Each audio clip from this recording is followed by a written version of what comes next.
باللہ من الشیطان الرجیم بسم اللہ الرحمن الرحیم الحمدللہ رب العالمین صلی اللہ علی محمد وعلی اجمعین واللعنۃ الدائمۃ علی اعداء محمد وعلی محمد اما بعد وفقنا اللہ وإیاکم للعلم والعمل الصالح انشاء اللہ تعالی۔ عبارت یہاں سے ہے کہ وفیہ علی تقدیر عدم الاضافۃ الی المرتہن امکان الوثیقۃ بدون الرہن۔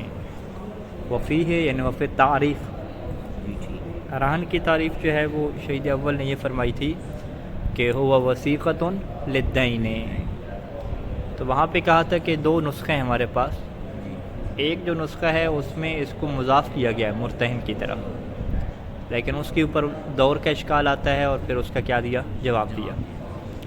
ابھی کہتے ہیں کہ اگر آپ مرتہن کی طرف اضافہ نہیں کرتے، جیسا کہ ابھی جس نسخے سے نقل کیا ہے شیخ ثانی نے، وثیقۃ للدین فقط کہتے ہیں، تو اب تک کی جو پہلے کی گفتگو تھی وہاں پہ کوئی اعتراض نہیں کیا، کہتے ہیں کہ یہ تعریف ٹھیک ہے وثیقۃ للدین، لیکن ابھی اس کے اندر اعتراض کر رہے ہیں کہ بھئی دین کے اوپر جو وثیقہ ہے نا وہ بغیر رہن کے بھی حاصل ہو سکتا ہے، ٹھیک ہے۔ ابھی آپ کیا کہہ رہے ہیں کہ رہن کسے کہتے ہیں؟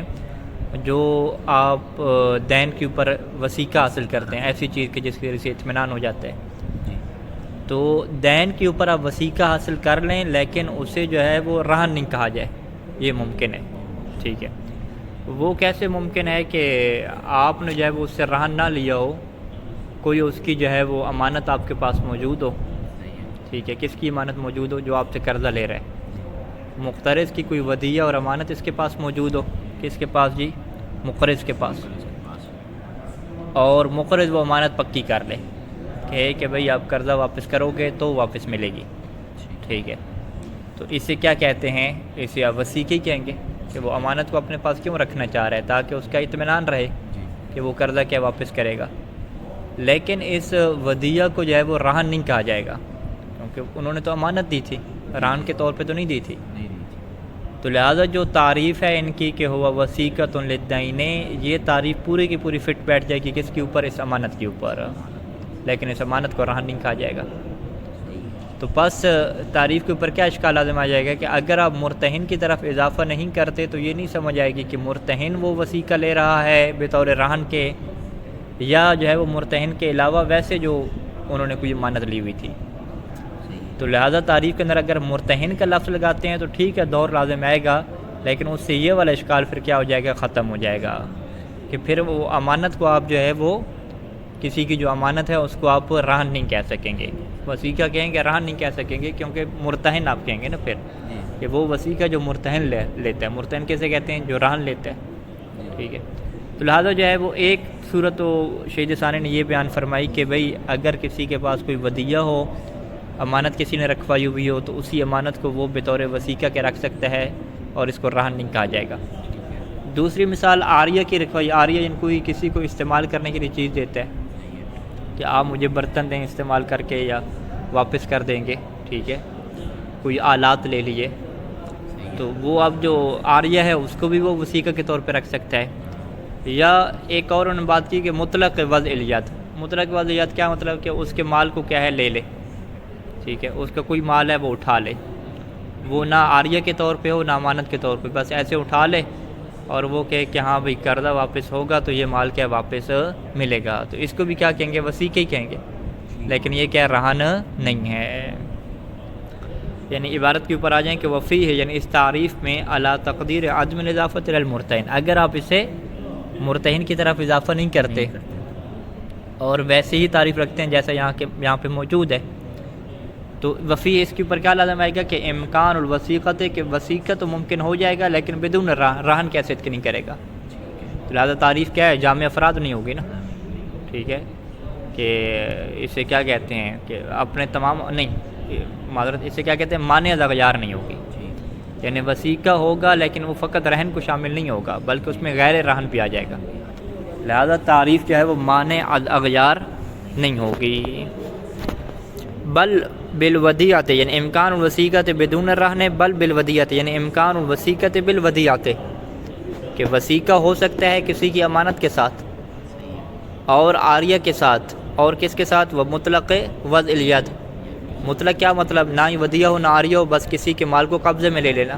ان یاخذ مالہ بنیت الوثیقۃ، ٹھیک ہے. فیؤخذ مقاصۃً، پس یہ جو ساری چیزیں ہیں نا، جو ماخوذ بالودیعہ ہے یا ماخوذ بالعاریہ یا ماخوذ میں مطلق وضع الید ہے، فیؤخذ، اس مال کو لے لیا جائے. کیسے لے لیا جائے؟ مقاصۃً، تقاص کرتے ہوئے. تقاص کی تعبیر کیا ہے کہ اگر کوئی آپ کا پیسہ واپس نہیں کر رہا تو آپ بطور تقاص کے اس کا مال اٹھا سکتے ہیں. تو اس کے لیے لفظ کیا ہوتا ہے؟ مقاصہ استعمال ہوتا ہے. اردو میں اس کے لیے کیا لفظ استعمال ہوگا وہ نہیں معلوم، شاید اس کا یہ مطلب ہو کہ کسی سے اپنا بدلہ پورا کر لینا. ٹھیک ہے، تقاص یا تقاصو متقاصتاً، اس کو دیکھیے گا. قاصص یقاصص مقاصصۃن، قاصصہ یعنی قاصصہ میں دیکھیں گے آپ قاف ڈبل ساز، تو وہاں پہ کیا یہ لفظ آپ کو مل جائے گا. تو عام طور پہ استعمال یہی ہم کرتے ہیں کہ جی بطور تقاص کے لے لیا، یعنی اپنے نقصان کو پورا کرنے کے لیے اس کا مال اٹھا لیا. فیؤخذ، یعنی یہ چیزیں جو ہے وہ لے لی جائیں گی. مقاصتاً، بطور تقاص کے، یعنی اپنے مال کو پورا کرنے کے لیے. عند جحود المدیون الدین، کہ جب مدیون کیا انکار کر دے گا، مدیون جب دین کا انکار کر دے گا تو یہ کیا ہے، یہ چیزیں لے لی جائیں گی. وہو توثق فی الجملہ، اور اس کو فی الجملہ کیا کہتے ہیں؟ توثق ہی کہتے ہیں نا. وہ اطمینان حاصل کر رہے ہیں، اگرچہ رہن نہیں ہے، رہن نہیں ہے، لیکن یہ وثیقہ تو ہے، ایک قسم کا کیا ہے وہ توثق ہے. ٹھیک ہے، اطمینان حاصل کرنا. اچھا، یہاں پہ جو ہے وہ اشکالات وغیرہ مکمل ہوئے تعریف کے اوپر، اور ابھی جو ہے وہ چلتے ہیں اس کے احکام کی طرف. کہتے ہیں کہ وہ یفتقر الرہن الی ایجاب و قبول کغیرہ من العقود. رہن چونکہ عقود میں سے، اور عقد اور ایقاع میں جو فرق ہے بنیادی طور پر وہ کیا ہے کہ عقد میں ایجاب اور قبول ہوتی ہے طرفین کی طرف سے. ایقاع جیسے طلاق ہے، جیسے عتق ہے، کسی کو آزاد کر دینا، تو یہ دو طرفہ نہیں ہوتی، یہ کیا ہوتی ہے، یہ ایک طرفہ ہوتی ہے. تو رہن جو ہے وہ عقد ہے یا ایقاع ہے؟ کہتے ہیں یہ تو عقد ہے بھائی. جب عقد ہے تو اس کے اندر ایجاب اور قبول دونوں کیا ہوں گے، ضرورت ہوں گے. ایجاب کون کرے گا یہاں پہ؟ راہن کرے گا. راہن کون ہوتا ہے؟ قرضہ لینے والا. اور قبول کون کرے گا؟ مرتہن کرے گا. مرتہن کون ہوتا ہے؟ قرضہ دینے والا، المقرض. اچھا، والایجاب، ایجاب کے یہاں پہ کون سے الفاظ ہو سکتے ہیں؟ یوں ہو سکتے ہیں کہ رہنتوں کا اور وثقتوں کا. وثقتوں کا بالتضعیف. بالتضعیف کیا مطلب کہ وثقتوں کا نہیں کہنا، وثقتوں کا کہنا ہے، تب یہ کیا بنے گا؟ متعدی بنے گا نا. او ارہنتوں کا، یہ بھی حمزہ کے ساتھ ہے، ٹھیک ہے، تب یہ متعدی بنے گا باب فعل سے. یہ میں تمہیں رہن دیتا ہوں. او ھذا رہن عندک او علی مالک او وثیقۃ عندک او خذہ علی مالک او بمالک، اسے لے لو اپنے مال کے اوپر یا اپنے مال کے سبب سے. او امسکہ، اسے اپنے پاس روک کے رکھو، حتی اعطیک مالک، یہاں تک کہ میں تمہیں تمہارا مال دے دوں. اور یہاں پہ قصد کیا ہو، جب یہ لفظ بول رہے ہیں وثیقہ ہے تمہارے پاس، اس کو لے لو اپنے پاس رکھو، بقصد الرہن، یہاں پہ اس کی نیت کیا ہو؟ رہن کی ہو. وشبہ، اور اس جیسے اور الفاظ، اسی کے مشابہ اور الفاظ، کہ مما ادى المعنی، کہ جو اسی رہن کے معنی کو کیا ہے؟ ادا کر دیں. وانما لم ينحصر هذا العقد في لفظ، اور یہ جو عقد ہے وہ کسی لفظ میں منحصر نہیں ہے. جیسے کہ عقود لازمہ، عقود لازمہ کیا ہوتے ہیں؟ منحصر ہوتے ہیں ایک لفظ میں. یعنی جیسا کہ عقود لازمہ منحصر ہوتے ہیں ایک لفظ خاص میں، تو یہ جو ہے عقد رہن یہ عقود لازمہ کی طرح نہیں ہے. ٹھیک ہے، تو یہ تشبیہ کیا ہوگی؟ عکس کے ساتھ ہوگی، کل عقود لازمہ. یعنی لم ينحصر هذا العقد في لفظ، کل عقود لازمہ، عقود لازمہ کی طرح یہ منحصر نہیں ہے کسی لفظ میں، جبکہ عقود لازمہ کیا ہوتے تھے؟ منحصر ہوتے تھے. ولا فی الماضی، اور نہ ہی اس کے صیغوں میں ماضی کا صیغہ شرط ہے. مضارع کے بھی کیا بنا سکتے ہیں. ٹھیک ہے، اوثق کا، ارہنت کا، یوں کر کے. ارہنت تو کیا ہے؟ ماضی بن جائے گا. ارہنوں کا، ارہنا یرہنو، ارہنوں کا، یوں بنا دیں. اچھا، اب یہاں پہ لفظ کیوں نہیں مخصوص کی، منحصر کیوں نہیں ہے؟ لأنہ جائز، کیونکہ لأن رہن کیا ہے؟ جائز ہے. لیکن یہ جائز کس کی طرف سے ہے؟ وہ جس بندے نے قرضہ لیا تھا اور اس نے کیا ہے اپنا کوئی سامان رہن کے طور پہ رکھوایا تو کیا وہ ہفتے بعد کہہ سکتا ہے کہ میرا رہن واپس کرو؟ نہیں، وہ تو نہیں کہہ سکتا. یعنی راہن کی طرف سے معاملہ کیا ہوتا ہے؟ لازم ہوتا ہے، وہ اسے فسخ نہیں کر سکتا. لیکن جو مرتہن ہے، جو قرضہ دینے والا ہے، جو رہن قبول کر رہا ہے، اس کی طرف سے کیا ہوتا ہے؟ جائز ہوتا ہے. وہ کبھی بھی کہہ سکتا ہے کہ ٹھیک ہے ابھی مسئلہ نہیں ہے، آپ اپنی چیز کیا اٹھا کے لے جائیں اور مجھے کیا قرضہ کیا واپس کر دینا. تو وہ اس کو کیا فسخ کر سکتا ہے. لہٰذا اسے کیا کہتے ہیں کہ یہ جو عقد رہن ہے یہ دونوں طرفوں سے جو ہے وہ لازم نہیں ہے، بلکہ جو ایجاب کرنے والی طرف ہے من طرف الموجب یہ لازم ہے، اور جو قبول کرنے والا ہے ٹھیک ہے من طرف القبول اس کی طرف سے یہ کیا ہے؟ جائز ہے. تو آپ یہاں پہ دلیل دے رہے ہیں کہ اس میں لفظ کیوں نہیں بھی خاص؟ تو ہم کہتے ہیں بھئی لأنہ جائز من طرف المرتہن، کہ یہ مرتہن کی طرف سے جو ہے وہ جائز ہوتا ہے. ہم کہیں گے مرتہن کی طرف سے جائز ہے نا، پورا تو پورا جائز نہیں ہے. کہتے ہیں کہ الذی هو المقصود ذاتی منہ، خود مرتہن تو کیا ہے؟ مقصود ذاتی ہے رہن سے. رہن سے اصل مقصد کیا ہے؟ اس کو اطمینان دلانا ہے نا، جو مال دے رہا ہے. تو مقصود ذاتی جب وہی ہے تو لہٰذا اسی کو کیا ہے؟ دیکھا جائے گا سارا. فغلب فیہ، پس رہن کے اندر غلبہ کر جائے گی جانب الجائز، جو جائز کی جانب ہے وہ غلبہ کر جائے گی، مطلقاً غلبہ کر جائے گی. مطلق کیا مطلب؟ کہ اگرچہ دوسری طرف سے یہ جائز نہ بھی ہو، یعنی وَإِن لَمْ يَكُنْ جَائِزًا مِنْ طَرَفِ الرَّاهِنِ، اگرچہ راہن کی طرف سے جائز نہ بھی ہو پھر بھی اس کے اندر جائز کی جانب کیوں غلبہ کرے گی؟ کیونکہ ہم کہیں گے کہ راہن مقصود ہے ہی نہیں، جو ہمارا مقصود ذاتی ہے اس میں وہ مرتہن ہے، اور مرتہن کی جانب سے جواز ہے. تو لہٰذا پورے کے پورے عقد رہن کے اوپر جواز کیا کرے گا؟ غلبہ کرے گا.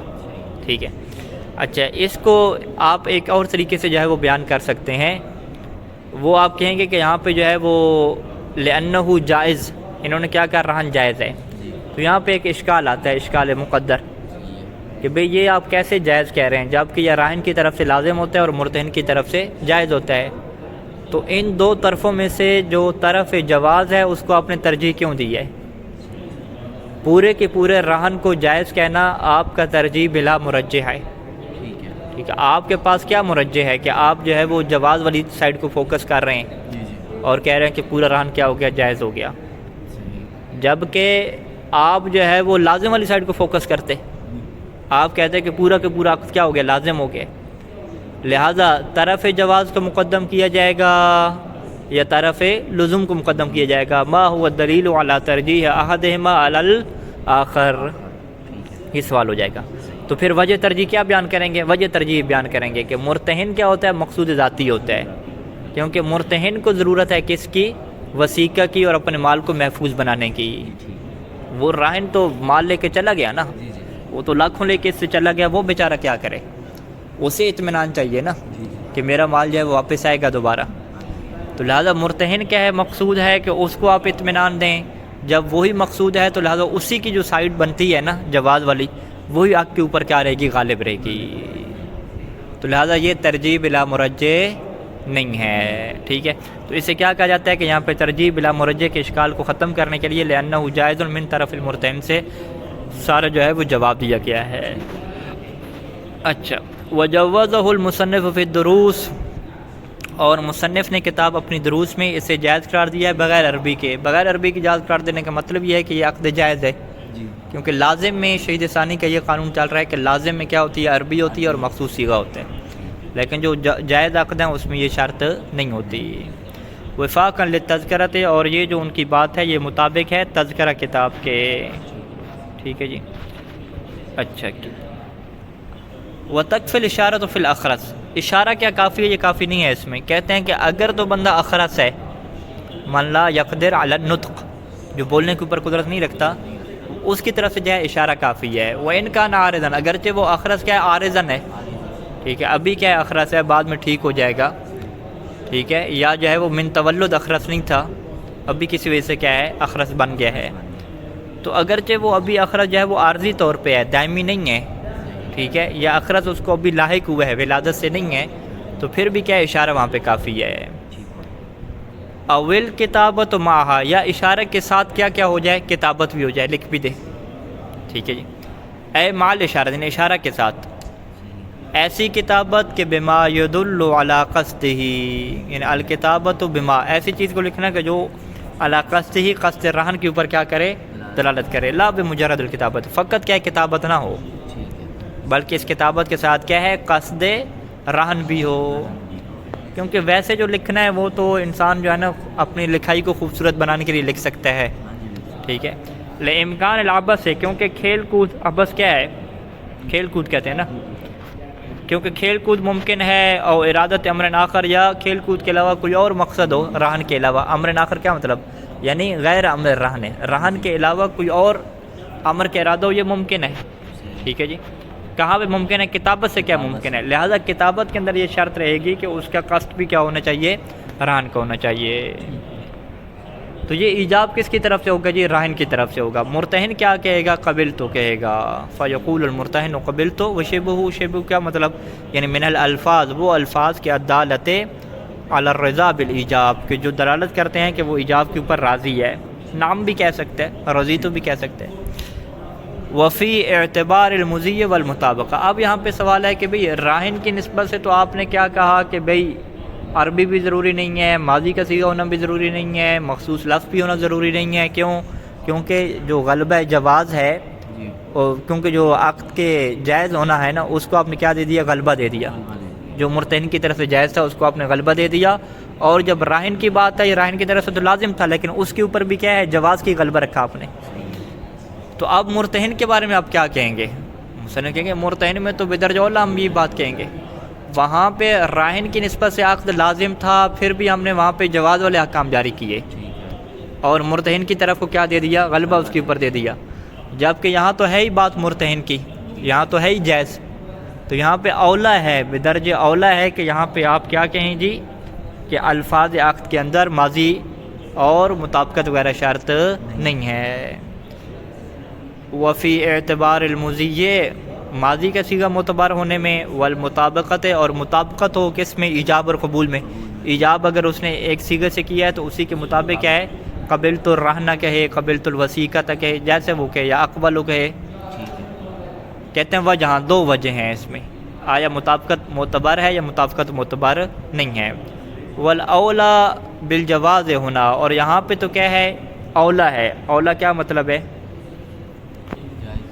اولیٰ کا مطلب ہے زیادہ سزاوار ہے، زیادہ اولیٰ ہے، ٹھیک ہے، بدرجہ اولیٰ ہے۔ واولیٰ بالجواز ہونا، یہاں تو ہم کیا ہے، جواز کے زیادہ جو ہے وہ سزاوار ہیں، یعنی آپ کیا کہیں گے، اولیٰ بالجواز ہونا، یہاں پہ جواز کی نسبت سے کیا ہے، زیادہ اولویت ہے۔ جواز سے کیا مراد ہوگا یہاں پہ، ٹھیک ہے، جواز کیا مطلب، یعنی جواز الفاظ بغیر الماضی، یہاں پہ الفاظ کا بغیر ماضی کے ہونا بھی جائز ہے، اور بغیر مطابقت کے بھی کیا ہے، جائز ہے۔ تو یہاں پہ جو جواز ہے اس کے اوپر کیا اولیٰ ہے، ہونا سے کیا مراد ہے، یعنی مرتہن کی نسبت سے قبول جو ہو رہا ہے، کیوں، لوقوع القبول ہے، کیونکہ قبول کس سے واقع ہو رہا ہے، ممن ہوا، اس بندے سے ہو رہا ہے کہ لیس بلازم من طرفی، کہ لیس الرہن بلازم، کہ لیس العقد بلازم، کہ عقد جو ہے وہ لازم ہی نہیں ہے اس کی طرف سے، تو جس کی طرف سے جائز ہے تو وہاں پہ پھر ان الفاظ کا بغیر ماضی اور بغیر مطابقت کے ہونا زیادہ کیا ہوگا، اولیٰ بالجواز ہوگا، ٹھیک ہے جی۔ تو یہ جو ایک بات ٹیکنیکل ہے کہ اولیٰ بالجواز یہاں پہ کیوں ہے، وجہ اولویت کیا ہے، تو وہ کیا ہے، بعض اوقات آپ سے پوچھ سکتے ہیں، مثلا وہ کہیں گے جی اولیٰ بالجواز کی کیا وجہ ہے، ٹھیک ہے، تو یہاں پہ آپ کیا بیان کریں گے کہ بھی راہن میں بھی ہم نے کیا کہا تھا، بغیر عربی کی جائز ہے، جبکہ وہ لازم تھا، وہاں پہ آپ نے کیا دی، مرتہن کا جو جواز تھا اس کو کیا دیا، غلبہ دے دیا، تو یہاں تو بات ہی مرتہن کی ہو رہی ہے جس کی طرف سے ہے ہی جائز، ٹھیک ہے جی، لہٰذا اس طریقے سے کر کے آپ وجہ اولویت کیا بیان کریں گے۔ اچھا جی، اگلا جو ہے وہ یہ کہتے ہیں کہ یہ جو رہن ہوتا ہے اس میں آپ مدت نہیں رکھ سکتے۔ اچھا، مدت کی یہاں پہ دو قسمیں، ایک دفعہ ہوتا ہے خود عقد رہن کے لیے مدت رکھنا جو کہ جائز نہیں ہے، آپ یہ کہ بس یہ چیز 6 مہینے تک آپ کے پاس پڑی رہے گی، 6 مہینے کے بعد میں واپس لے لوں گا، یہ جائز نہیں ہے۔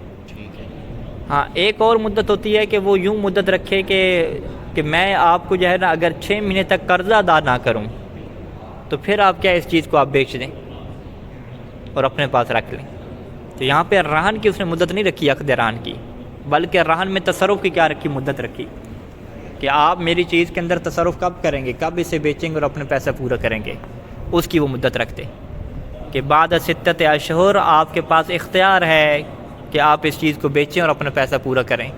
تو یہ والی مدت رکھنا کیا ہوتا ہے، جائز ہوتا ہے. اس سے کیا کہتے ہیں، تصرف رہن کی کیا مدت رکھنا، تصرف پھر رہن ہے، یعنی رہن میں تصرف کی کیا رکھنا، مدت رکھنا، یہ جائز ہوتا ہے. لیکن خود عقد رہن کو کیا ہے مدت دار بنا دینا، یہ کیا جائز نہیں ہوتا. اسی سے کیا کہہ رہے ہیں کہ یشترط دوام الرہن، رہن کا دائمی ہونا کیا شرط ہے، یعنی بمعنی عدم توقیت ہی بمدت، کہ رہن کو وقت آپ نہ کریں کسی مدت کے ساتھ، یہ رہن کیا ہے 6 مہینے کے لیے ہوگا، یوں نہیں کہہ سکتے. لیکن وَيَجُوزُ تَعْلِيقُ الْإِذْنِ فِي التَّصَرُّفِ، لیکن جہاں تک تصرف کی بات ہے کہ وہ رہن میں کب تصرف کر سکتا ہے، اس کا جو اذن ہے وہ معلق کر سکتا ہے. يَجُوزُ تَعْلِيقُ الْإِذْنِ فِي التَّصَرُّفِ، کہ تصرف میں جو اذن ہے اسے معلق کر دے کس کے اوپر، عَلَىٰ انقضاء اجل، وہ کہ اگر اتنی مدت گزر گئی تو پھر آپ کے لیے کیا ہو جائے گا، تصرف کرنا جائز ہو جائے گا. اتنی مدت سے پہلے آپ تصرف نہیں کر سکتے. اس میں دیکھیں نا یوں ہے کہ انقضاء اجل تو وہ آپ نے قرض کی رکھی ہوئی ہے، پھر رہن کیوں رکھنا ہے؟ ہاں وہی، یعنی قرض کے بعد بھی کیا ہوتا ہے، تصرف تو راہن نے کرنا ہوتا ہے نا. یعنی قرض کی جب ختم ہوتی ہے تو یہ راہن کو کہتا ہے کہ ہاں بھئی آپ کا مال میرے پاس پڑا ہے، اسے آپ بیچ دیں مجھے. صحیح ہے، ٹھیک ہے، تو تصرف کون کرتا ہے، راہن ہی کرتا ہے. رائن کرنا. ٹھیک ہے، تو راہن کیا کہہ سکتا ہے اسے کہ بھئی میں تصرف نہیں کروں گا جب قرض کی، آپ خود کیا تصرف کر دیں گے. وہ آپ وکیل بنا دیں. ہاں اسے وکیل کہہ سکتے ہیں، بالکل اسے وکیل کہہ سکتے ہیں. اذن فی تصرف کیا مطلب ہے کہ آپ وکیل بنا رہے ہیں اسے. ٹھیک ہے، اذن فی تصرف در حقیقت تعبیر آخر ہے کس بات سے، وکیل بنانے سے، کہ آپ میری طرف سے وکیل ہو جائیں گے. کہ کب وکیل ہو جائیں گے، کہ آپ اسے میری طرف سے بیچ دیں گے. کب بیچیں گے جی، 6 مہینے کے بعد بیچیں گے. ٹھیک ہے، جو شرح میں انہوں نے ایک مطلب اس کو ذکر کیا ہے نا، مجھے اس کو اس طریقے سے لے کر آئے ہیں کہ میں جب آپ کے پاس عقد رہن رکھا کہ میں نے یہ آپ کے پاس رکھی ہے، تو میں آپ کو یہ کہتا ہوں کہ یہ پورا یہ کہ 1 مہینے کے بعد یہ آپ اس کو قبض میں لے لیے گا، اس 1 مہینے میں مجھے تصرف کرنے کی اجازت دے دیں. یہ اس طرح کی انہوں نے مثال ذکر کی ہے. تصرف اس طریقے سے ہوتا ہے، کیونکہ جب میں نے آپ کو قبض کروا دینا، نہ میں اس میں تصرف کر سکتا ہوں نہ آپ تصرف کر سکتے ہیں. نہیں دیکھیں یہ بات تو رہن میں ہوتی ہے کہ جو مرتہن ہوتا ہے وہ اس میں تصرف نہیں کر سکتا، یعنی اسے استعمال نہیں کر سکتا اس چیز کو. جی جی، استعمال کرنے کے لیے اسے ضرورت ہوتی ہے کہ راہن اجازت دے، اور اگر راہن اجازت نہیں دیتا تو یہ استعمال پھر بھی نہیں کر سکتا، اور راہن بھی باطل نہیں ہوتا اس سے. ٹھیک ہے، یعنی راہن کے صحیح ہونے کا تعلق اس بات سے ہے ہی نہیں کہ مرتہن اس چیز کو استعمال کر سکے گا یا نہیں کر سکے گا. جی جی، مرتہن کے پاس وہ چیز کیا ہوتی ہے، امانت ہوتی ہے، امانت ہوتی ہے. اور وہ امانت میں کیا ہے، تصرف نہیں کر سکتا راہن کی اجازت کے بغیر. جی اب وہ کب تصرف کرے گا، جب وہ قرضہ نہیں دے گا. جی، قرضہ نہ دینے کے بعد کیا ہے، یہ بندہ تصرف کرے گا، لیکن اس میں بھی کیا ہے، اس کی اجازت کی ضرورت ہوگی. ٹھیک ہے. تو لہٰذا اس کی اجازت کیا ہے، پہلے سے ہوگی، بطور مطلق وہ رکھے. مطلق کیا مطلب کہ جی قرضہ میں نے جب ادا نہ کیا، کتنے ٹائم ہے، کون سی مدت ہے، کوئی مدت مجھے نہ کرے، کہ جب میں نے آپ کا قرضہ ادا نہ کیا تو آپ اس میں تصرف کر دینا. ٹھیک ہے، یا باقاعدہ وہ مدت کا ذکر کرے، تو دونوں ہو سکتے ہیں نا.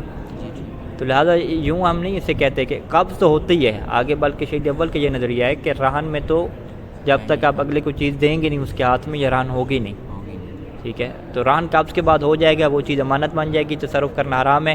تصرف کرنا کب جائز ہوگا، جب اذن موجود ہوگا. اب اذن کی کیا دو صورتیں ہیں، یا اذن مشروط بالاجل ہوگا، یا اذن کیا ہوگا، مطلق ہوگا. ٹھیک ہے، مطلق کا مطلب کیا ہے کہ اگر میں نے قرضہ ادا نہ کیا، جب بھی ادا نہ کیا، تو وہاں پہ کوئی مدت کیا معین نہیں کی، بلکہ اس کو معلق کر دے کس کے اوپر، کہ اگر میں نے وفا بالقرض نہ کی، یوں کر کے، مدت کی بات نہیں ہے. یعنی وجود و تعلیق الذن فی تصرف، تصرف سے یہاں پہ کیا مراد ہے، وہ والا تصرف جس میں کیا ہوتا ہے، رہن کو بیچنا ہوتا ہے.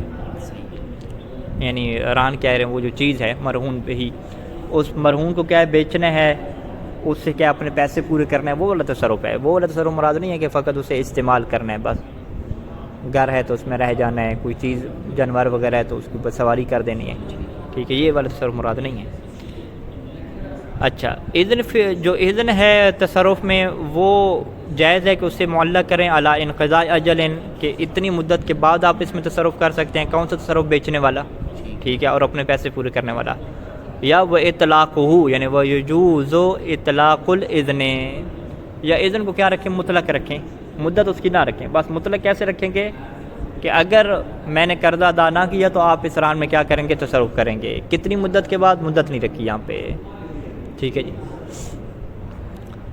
فیتسلط علیہ، پس یہ جو مرتہن ہے یہ اس چیز کے اوپر مسلط ہو جائے گا. لیکن کب مسلط ہو جائے گا؟ من حین القبول والقبض، جب یہ قبول کرے گا، اور والقبض ان اعتبرناہ، اگر ہم قرض کو رہن میں معتبر قرار دیں، جیسا کہ جب المعتبر کہتے ہیں، جی جی تو فقط قبول کے بعد مسلط نہیں ہوگا، بلکہ قبول کے بعد جب قبض کر لے گا تو وہ اس کے اوپر مسلط ہو جائے گا، یعنی وہ اس کے ہاتھ میں کیا چیز آ جائے گی. ٹھیک ہے.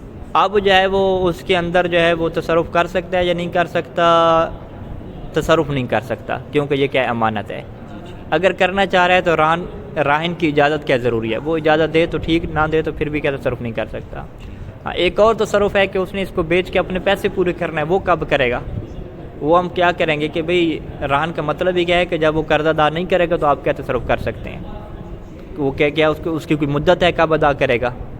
اگر تو قرض کی مدت ہے اس سے تو واضح ہو جائے گا. اگر دین کیا معجل ہے، اور اگر دین معجل نہ ہوا، حالی ہوا فرض کریں، تو وہاں پہ تو کوئی مدت نہیں ہوتی، ٹھیک ہے. تو لہٰذا جو ہے وہ اس میں ہو سکتا ہے مدت ہو یا مدت نہ ہو. تو کہنے کا یہ مطلب ہے کہ رہن کے اندر جو تصرف ہے نا اس کی مدت ہو سکتی ہے، لیکن خود رہن کی کیا مدت نہیں ہو سکتی. اچھا، فَإِن ذَكَرَ أَجَلًا، اگر تو جو ہے وہ اس نے ذکر کیا، کس نے؟ راہن نے. راہن نے جو ہے وہ کسی مدت کا ذکر کیا، کس کے لیے؟ تصرف کے لیے. تو اشترط ضبطہ، تو پھر اس مدت کا ضبط جو ہے وہ ضروری ہے. باقاعدہ بتائیں بھئی کتنے مہینے بعد. اس طریقے سے اسے ضبط کریں اور معین کریں کہ بما لا یحتمل الزیادۃ والنقصان، کہ جس میں جو ہے وہ زیادہ ہونے کا مدت کے یا تھوڑے ہونے کا کوئی احتمال باقی نہ رہے. اما لو شرط الاجل للرہن، اگر خود عقد رہن کے لیے ہی مدت کو رکھ دے تو باطل العقد، تو عقد کیا ہو جائے گا؟ باطل ہو جائے گا. اسے کیا کہتے ہیں کہ عقد رہن کے لیے مدت رکھنا جائز نہیں ہے، جبکہ تصرف کے لیے مدت رکھنا کیا ہے؟ جائز ہے. اچھا، وَيَجُوزُ اشتراط الوکالہ، وکالت کی اشتراط جائز ہے. وکالت کون دے گا؟ راہن دے گا نا، کیونکہ اس کا مال ہے نا. اس کی طرف سے وکالت جائز ہے کس بات میں؟ کہ فی حفظ الرہن، کہ آپ جو ہے وہ رہن کی حفاظت کریں گے میری طرف سے اس طریقے سے. وہ بیع ہی، اور اسے آپ بیچیں گے. وہ صرف ہی، اور استعمال کر لیں گے کہاں پہ؟ فی الدین، جو آپ کو دین میں نے دینا ہے اس میں استعمال کر دیں گے، ٹھیک ہے. یہ اشتراط وکالت کس لیے جائز ہے؟ للمرتہن وغیرہ ہی، یہ خود مرتہن کو ہی وکیل بنا سکتا ہے. اب مرتہن کہے کہ بھئی یہ جو آپ کی میں زمین لے رہا ہوں، اگر جو ہے وہ قرضہ تم نے نہ دیا میرا، تو اب مجھے تو پیسہ چاہیے، تو یہ زمین بیچے گا کون؟ ٹھیک ہے. تو وہ کہے کہ ٹھیک ہے، آپ میری طرف سے وکیل ہے، میں لکھ دیتا ہوں کہ جب قرضہ پورا نہ ہو تو میری طرف سے یہ وکالت کے پیپر موجود ہیں، آپ خود ہی کیا اس کو بیچیں گے. یا جو ہے وہ مرتہن کے علاوہ کسی اور بندے کو بھی کہہ سکتا ہے، زید بکر وغیرہ کو، کہ اگر میں قرضہ ادا نہ کروں تو آپ وکیل ہوں گے، پیپر میں آپ کو لکھ دیتا ہوں کہ آپ یہ زمین کیا بیچیں گے، ٹھیک ہے جی. اور اسی طریقے سے والوصیہ یجوز الوصیۃ لہ ولوارثہ، کہ وہ وصیت کرے مرتہن کے لیے یا مرتہن کے وارث کے لیے. کیا وصیت کرے؟ کہ آپ اس زمین کو کیا بیچیں گے، ٹھیک ہے، تصرف کریں گے. کب؟ علی تقدیر موت الراہن قبلہ، کہ اگر راہن جو ہے وہ مر جاتا ہے، کب؟ قبلہ یعنی مرتہن سے پہلے. وہ کہتا ہے کہ اگر میں آپ سے پہلے مر گیا تو آپ میری طرف سے وصی ہوں گے کہ آپ اس زمین کو کیا کریں گے؟ بیچیں گے. یہ جو وصی اس نے بنانا ہے، یہ عقد کے وقت بنائے گا یا بعد میں بھی بنا سکتا ہے؟ بعد میں بنا سکتے ہیں، کوئی ایشو نہیں ہے. ہاں، ایشو نہیں ہے اس میں، ٹھیک ہے. اگر یہ وکالت بنائی نہیں، وکیل بھی نہ بنائے، وصی بھی نہ بنائے، اس کا پھر ہوگا کیا؟ جیسے مدت ختم ہوگی یہ اس سے کہے گا کہ تم اب بیچو، تمہاری چیز پڑی ہے، تم اسے بیچو اور میرے پیسے پورے کر کے دو، ٹھیک ہے. تو عام طور پہ کیا ہے، اس طریقے سے اگلے معاملہ کرتے ہیں کہ بھئی مجھے اس سے نہ کہنا پڑے کہ تم بیچو، میں اس سے کیا ہے خود ہی اجازت لے لوں. جو اذن فی تصرف کی بات ہو رہی تھی نا، وہ یہی وکالت والی بات تھی. کہ میں ایڈوانس میں کیا ہے اس سے اجازت لے لوں کہ آپ مجھے کیا بنا دیں جی، وکیل بنا دیں، ٹھیک ہے. تو یہ ہو سکتا ہے شروع میں. اچھا جی، اگلی جو بحث ہے وہ قبض کی بحث ہے کہ کیا اس میں قبض جو ہے وہ ضروری ہے یا ضروری نہیں ہے. انشاءاللہ اس کو پھر شروع کرتے ہیں. وصلی اللہ علی محمد وعلیہ السلام.